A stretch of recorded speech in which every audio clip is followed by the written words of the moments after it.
Hey welcome back to my vlog again. ನಾವು ಯಾಕೆ ಯಾವಾಗಲೂ ನಮ್ಮ ಹತ್ರ ಏನಿದೆಯೋ, ನಮ್ಮ ಜೊತೆ ಯಾರಿದ್ದಾರೋ ಅವ್ರ ಬಗ್ಗೆ ಥಿಂಕ್ ಮಾಡೋದಕ್ಕಿಂತ ಹೆಚ್ಚಾಗಿ ನಮ್ಮ ಹತ್ರ ಏನಿಲ್ವೋ ಅಥವಾ ನಮ್ಮ ಜೊತೆ ಯಾರಿಲ್ವೋ ಅದ್ರ ಬಗ್ಗೆನೇ ಥಿಂಕ್ ಮಾಡ್ತಾ ಮಾಡ್ತಾ ನಮ್ಮ ಲೈಫ್ನ ಅತ್ಯಂತ ಚಿಕ್ಕ ಚಿಕ್ಕ ಮೂಮೆಂಟ್ನು ಕೂಡ ಕಳ್ಕೊಳ್ತಾ ಹೋಗ್ತೀವಿ. ಯಾಕೆ ಹಿಂಗೆ? ತಪ್ಪೇನಿಲ್ಲ ಬಿಡಿ. ಏಕೆಂದರೆ 90% ಆಫ್ ಪೀಪಲ್ ನಾವು ಈ ಲೂಪ್ ಒಳಗೆ ಸಿಕ್ಕಾಕೊಳ್ತೀವಿ. ಇದರಿಂದ ಆಚೆ ಬರೋದು ಹೇಗೆ? Very simple. ಪ್ರತಿದಿನ ನೀವು ನಿಮಗೆ ಅಂತ ಒಂದು 5 ಮಿನಿಟ್ಸ್ ಟೈಮ್ನ ತೊಗೊಂಡು ನಿಮ್ಮ ಲೈಫಲ್ಲಿ ಏನೇನೆಲ್ಲ ಒಳ್ಳೇದಾಗಿದೆಯೋ ಅಥವಾ ನಿಮ್ಮ ಲೈಫಲ್ಲಿ ಏನೇನಿದೆಯೋ ಅದಕ್ಕೆಲ್ಲ ಒಂದು ಗ್ರ್ಯಾಟಿಟ್ಯೂಡ್ ಹೇಳ್ಬಿಡಿ. ಇದರಿಂದ ಏನಂತ ಮಹಾ ಚೇಂಜಸ್ ಆಗುತ್ತೆ ಅಂದರೆ, ಆಗುತ್ತೋ ಇಲ್ವೋ ಬಟ್ ಬೆಟರ್ ಅಂತೂ ಆಗುತ್ತೆ.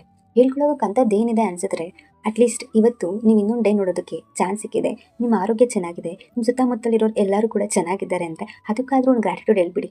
ವಾಟ್ ಇಫ್ ಅದನ್ನೂ ಇಲ್ಲ ಅಂದಿದ್ರೆ? ಬಟ್ ಮರಿಬೇಡಿ, ನಾವು ಬದುಕು ಕೂಡ ಇನ್ನೊಬ್ರು ಕಾಣೋ ಅತಿ ದೊಡ್ಡ ಕನಸು ಅಂತ.